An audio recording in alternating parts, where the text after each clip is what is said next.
Reverendas irmãs, meus amados irmãos, você que nos acompanha pela Rádio Bom Jesus, estamos nesse 26º domingo, já nos aproximamos, portanto, do final do ano litúrgico e, portanto, vamos iniciar um novo ano litúrgico com o primeiro domingo do Advento, logo em breve.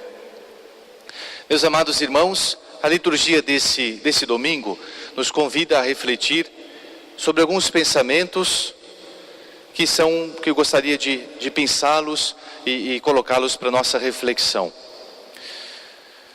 A primeira leitura de São Paulo aos cristãos de Tessalônica, aos tessalonicenses, São Paulo fala que não precisa falar muita coisa, porque naquela comunidade houve um bom acolhimento da palavra de Deus e que, portanto, já houve fruto da palavra de Deus.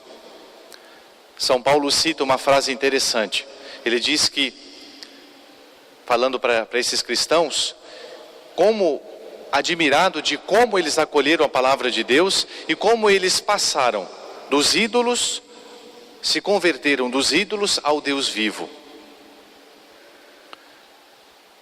Nós poderíamos pensar, pegando essa frase, de um tema muito pertinente entre a doutrina cristã, que é o tema da conversão.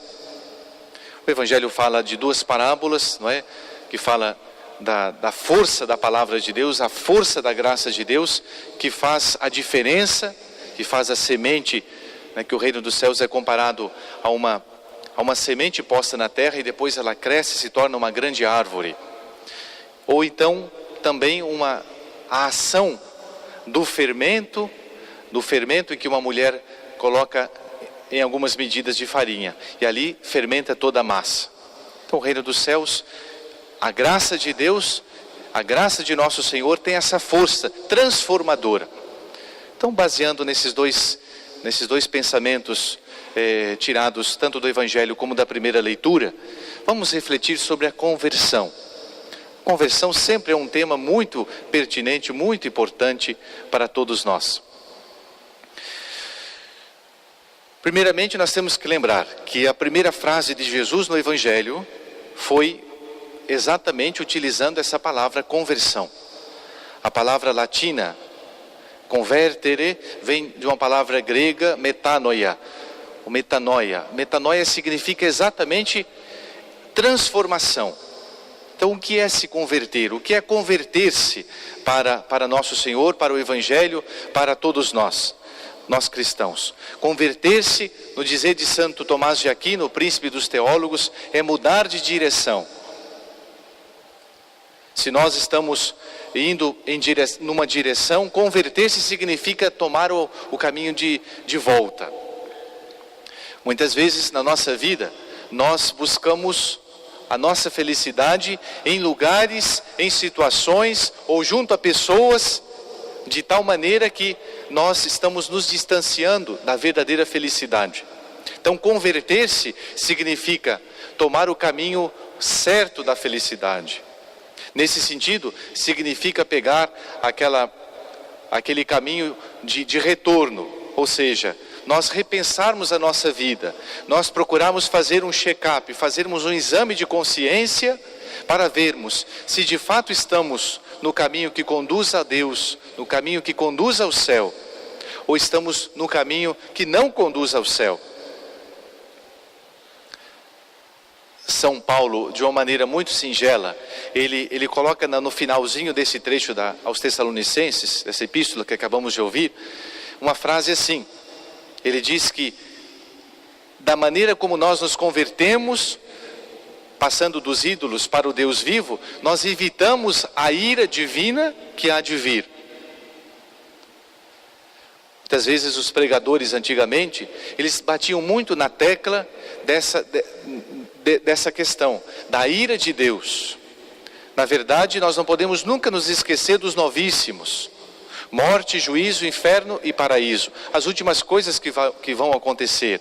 E é claro, nós temos que ser cristãos, nós temos que agir sempre pensando no fim. Uma pessoa mesmo organizada é aquela pessoa que tem uma meta na sua vida. mesmo na questão material, na questão profissional. A pessoa que cresce é a pessoa que tem uma meta, uma finalidade determinada. E ela busca essa meta, atingir esse passo. Na vida espiritual a mesma coisa. Nós temos que olhar sempre para a finalidade, para o nosso fim, que é Deus. Mas é claro que nós não podemos agir só por medo do castigo, porque isso seria nós considerarmos apenas um aspecto da vida cristã, que significa exatamente um aspecto negativo, que é importante, mas que não é só esse. Muitas pessoas que não vão por amor a Deus, elas vão por medo, por temor, tudo bem. Porém, muitas vezes, esse é um meio um pouco falho. Por quê? Porque às vezes quando falta o temor a Deus, as pessoas, então, faltando o temor a Deus, esquecendo-se de Deus, elas então se entregam aos pecados.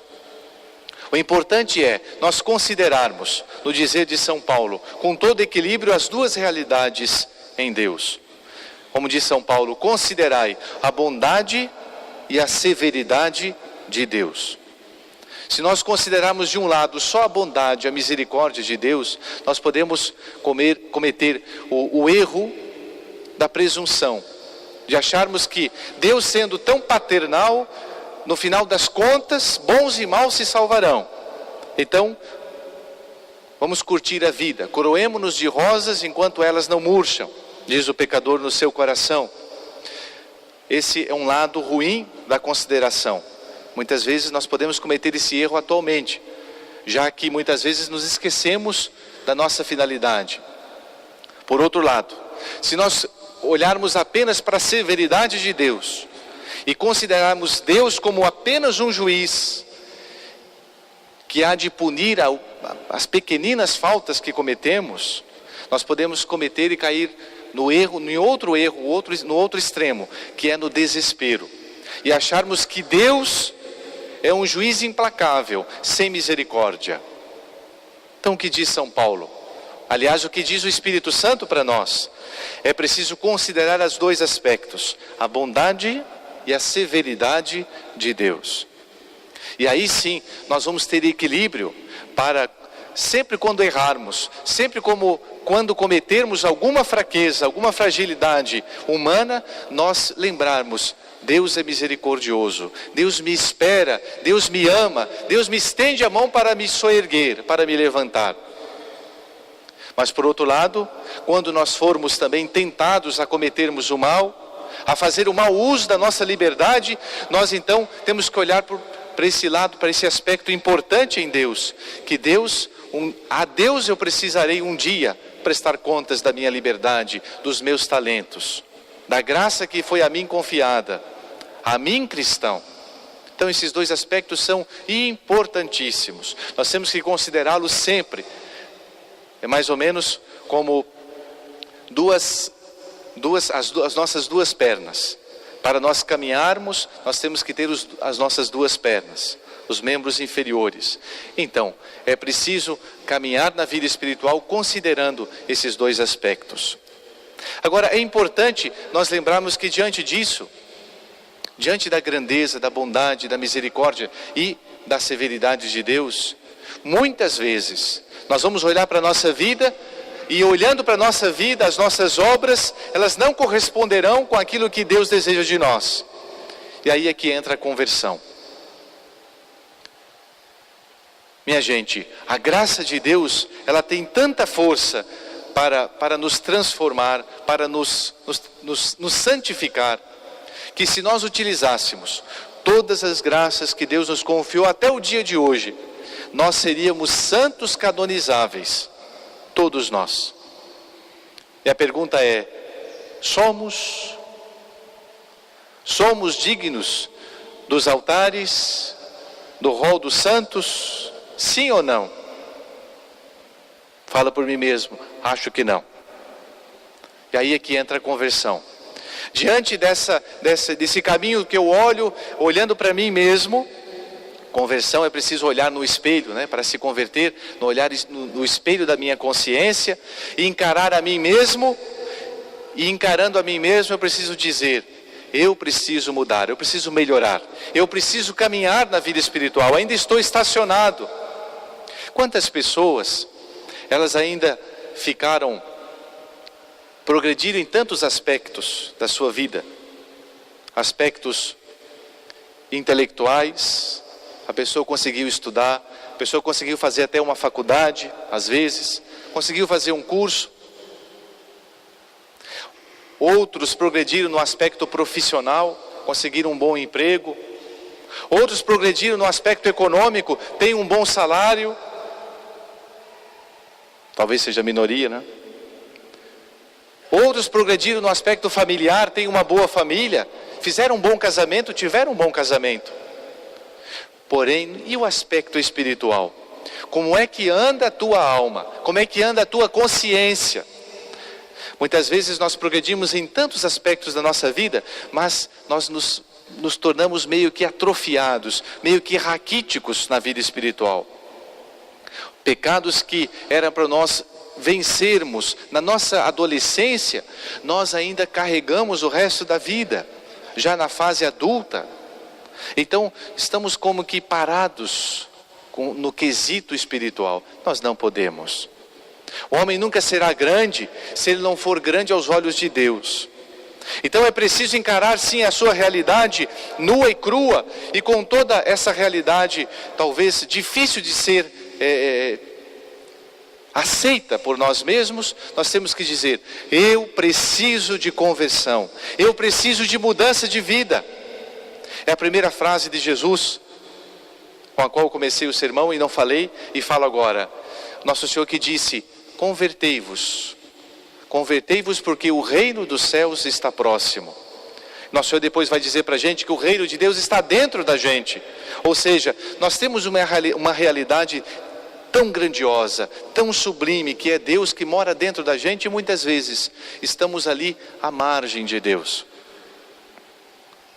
Podemos receber o batismo, podemos ter feito a primeira comunhão, podemos ter recebido uma boa doutrina, podemos pertencer à paróquia pessoal, com toda a riqueza de graças que temos, a missa na forma extraordinária, o canto gregoriano, o latim, o incenso, todo esse cabedal de doutrina, né, que faz parte do tesouro da Igreja Católica, e no entanto, nós continuarmos ainda atrofiados na vida espiritual. Precisamos urgentemente de conversão. Padre, como é que eu faço isso? Primeiro, conversão a gente não encontra em nenhuma farmácia. Se vocês forem na farmácia e pedirem ali, para quem está vendendo, me dá um remedinho chamado conversão, vocês não vão encontrar. Nem no mercado. Nem no mais novo mercado da cidade. Nós não vamos encontrar comprando a conversão. A conversão é preciso adquirir com duas coisas, sobre dois aspectos. Primeiro, nós temos que nos esforçar para isso, porque a nossa natureza, ela é dada sempre ao mais fácil. Sempre nós temos a tendência do menor esforço. Sempre nós temos a tendência de relaxarmos. Então é preciso disciplina, é preciso esforço pessoal. Mas não basta isso, porque senão nós caímos no pelagianismo, achando que nós é que nos convertemos. Quem converte é Deus. Então, o segundo aspecto, nós precisamos de Deus, nós precisamos da oração, nós precisamos dos sacramentos, nós precisamos da confissão, nós precisamos de lutar com a ajuda de Deus e com a nossa, para nos converter. Isso não é obra de um dia, isso é obra da vida inteira. Até o nosso último suspiro, nós temos que estar empenhados, engajados, profundamente, dos pés à cabeça, em todo sentido, na nossa conversão. Meus amados irmãos, vamos olhar para os grandes convertidos da história. Vamos citar aqui 3 ou 4 exemplos, rapidamente. Vamos olhar para o rei Davi. O rei Davi era um homem escolhido por Deus. Foi ungido por Samuel para ser o rei de Israel. E ele, o rei, o ungido, o escolhido de Deus, para até fazer parte da família do Messias, porque o Messias é a descendência da estirpe de Davi, como dizem as profecias. Nosso Senhor o rei Davi também caiu. E caiu num pecado gravíssimo. E não só um pecado. Além de cometer o adultério, quando nós conhecemos as Escrituras, como nós sabemos, o rei Davi, além disso, também fez um homicídio. Para evitar o embaraço, ele chegou a matar uma pessoa. Indiretamente, mas chegou a matar. Foram 2 pecados gravíssimos que o rei Davi cometeu. Meus amados irmãos, o que fez ele? Foi preciso que o profeta Natã jogasse em face, desculpa a expressão, na cara do rei Davi, o seu pecado, para que ele caísse em si e se arrependesse e fizesse penitência. É exatamente isso. Muitas vezes é preciso que Deus jogue na nossa cara, na nossa consciência, faça cair a ficha, para que a gente perceba, opa, estou no caminho do inferno, eu preciso mudar, eu preciso me transformar, eu preciso deixar a graça de Deus agir como aquele fermento na massa. Isso não é agradável à nossa natureza, isso incomoda a gente. Porque é preciso sair do nosso comodismo, da zona de conforto que estamos. Mas se nós não nos convertermos, se nós não nos voltarmos a nosso Senhor, nós nunca vamos encontrar a verdadeira felicidade, nem aqui, nem na eternidade. Passamos como o rei Davi. O segundo exemplo, Pedro. Pedro foi um homem escolhido por Deus, o príncipe do colégio apostólico. Pedro escutou e seguiu Jesus por 3 anos, e seguiu Jesus de perto. Recebeu a sua doutrina, alimentou-se com os seus ensinamentos, viu os milagres de Cristo, participou dos milagres de Jesus andando sobre as águas. E quando foi a hora de testemunhar Jesus, o que fez Pedro? Confiou em si. Foi presunçoso. Achou que tinha força para não cair. E o que aconteceu? Já sabemos. Não teve coragem de testemunhar Jesus diante de uma empregada. Mas e depois? O que fez Pedro? Depois do olhar, depois do encontro com o Senhor, Pedro chorou amargamente, diz o evangelista São Lucas. A tradição diz que ele chorava todas as noites ao cantar do galo, lembrando do fato e da sua queda. E fez penitência. E depois testemunhou nosso Senhor morrendo crucificado. Pedro se converteu. É preciso fazer isso. Para converter-se é preciso se encontrar com Deus. Mas será que eu estou me encontrando com Deus ou estou desviando do encontro com Deus? Não posso prorrogar o meu encontro com o Senhor. Se Pedro não tivesse deixado se olhar por Jesus, Pedro não seria São Pedro. O terceiro exemplo, e o último, é o exemplo de Saulo. Saulo achava, meus amados irmãos, que perseguindo os cristãos, ele estava fazendo algo agradável a Deus. É um terceiro exemplo diferente. Ele achava que estava no caminho certo, agindo como estava agindo, mas não estava certo. Muitas vezes nós podemos nos comparar a esse terceiro exemplo. Achamos que estamos certos. Parece que nós nos acomodamos, não é, ao nosso próprio ritmo. As nossas orações que fazemos, às vezes estão tíbias, ou então nos contentamos a missa o domingo.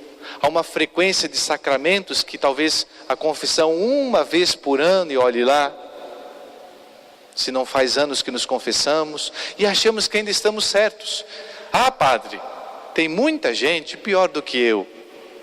Mas minha gente, a gente não pode olhar para os piores. A gente nunca pode olhar para baixo. Porque senão nós vamos nos deparar com exemplos os piores possível. Nós temos que olhar para o alto. Nós temos que olhar para aqueles homens e mulheres como o rei Davi, convertido, como Pedro, que testemunhou nosso Senhor. Temos que olhar para os bons exemplos. Um Agostinho, que deixou a sua vida pecaminosa e se tornou um luzeiro de toda a igreja. Saulo, então, ele também se encontra com o Senhor. E é preciso que ele se torne cego, ele fica cego para que ele depois encontre essa luz que é Jesus. E se torne então um grande apóstolo. Muitas vezes nós nos conformamos com o nosso cristianismo meio mediano. É preciso que nós nos encontremos com nosso Senhor. Peçamos nessa Santa Missa, meus amados irmãos, que a graça de Deus, feito aquela pequenina semente de mostarda, que uma vez lançada no nosso coração, ela se transforme numa grande árvore, dê frutos de santidade, dê frutos de virtudes. É isso que Deus espera de nós. Não nos acomodemos à nossa vida fácil, a nossa vida rotineira de todos os dias. Procuremos a santidade com empenho, com afã, com profundidade, não só da superficialidade. Não vamos procurar ser apenas, nos contentar com a superfície. Busquemos águas mais profundas, busquemos agradar a nosso Senhor de fato, com todo o nosso coração e com todo o nosso empenho. Que Nossa Senhora da Santa Esperança nos ajude, interceda a Jesus por nós, para que nós nos convertamos sempre, cada dia, a nosso Senhor. Louvado seja nosso Senhor Jesus Cristo. Para sempre seja louvado.